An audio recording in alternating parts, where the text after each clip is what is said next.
Kit, good to see you.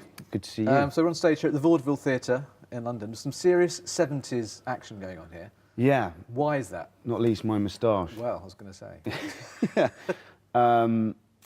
The play's set in 1979. Who do you think's gonna go and see a film like that? It's not a film, it's a movie. There's a big difference. That's something Saul told me. Oh, he did? They're two brothers in their mother's house just outside of LA, but polar opposites as people. Austin, the character I play, is a very sort of uptight, neurotic screenwriter. Oh, so you got real intimate with old Saul, huh? He started pouring forth his vast knowledge of cinema. And Lee, Johnny Flynn's character, is a drifter and a wastrel. Yeah, I about had it with the insults, buddy. So this story, True West, there's a lot of violence. Yeah. What's that been like to rehearse and to perform? Oh, it's fun. I love a fight scene. I love a fight scene. You've done a few in your time. Done a few, yeah. You have this thing where they get thrown across stage, where he has a golf club which he kind of stops at my face there, which gets a nice sort of reaction from the audience. You must have done something, threatened him or something. Now, what did you do, Lee? I convinced him! How does it compare, performing on stage in front of a live audience, to making a massive TV show like Game of Thrones? You know, I think people think that's the sort of glamorous bit. I find this the glamorous bit. My job is to come in and play to a West End audience every night.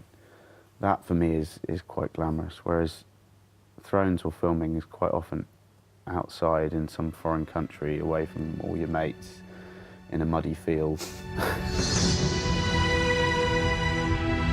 It'd be wrong to say that a Thrones crowd don't know anything about theatre, but there will be a large part of our audiences that don't necessarily go and see plays. You do certainly feel there's a sense of energy and youth in our audiences, and maybe that's from Thrones. You've obviously filmed the last series of Game of Thrones going out in the new year. I mean, what was it like when they said cut for the last time on your final scene? I burst into tears. You know, it's a weird thing. I'm not sad about it ending.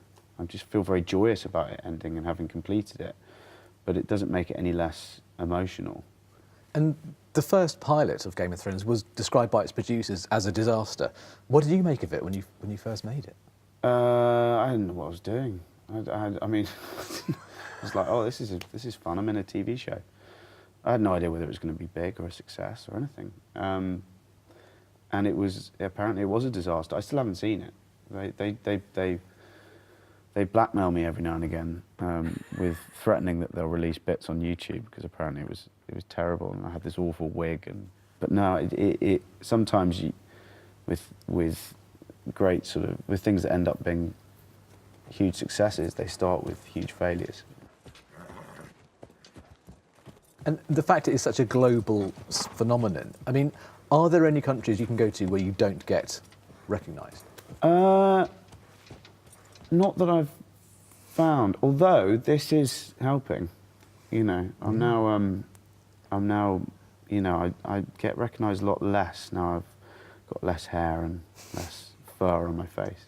To get to the moustache, it was quite easy for you because you could just remove beard. Just took off that. Yeah, rather than simple. growing up from nothing. Yeah, simple. And your ancestry is fascinating. Robert Catesby on your mother's side, leader of the Gunpowder Plot. Mm-hmm. On your father's side, direct ancestor, John Harington, a courtier in Parliament at the time. That is Game of Thrones-esque almost, isn't it? Kind of, yeah.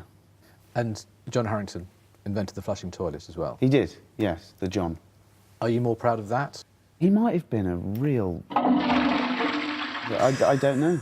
I have no personal feelings about John Harington and the flushing toilet. Anyone's family history is fascinating. If you look back far enough, you'll find all sorts of stories.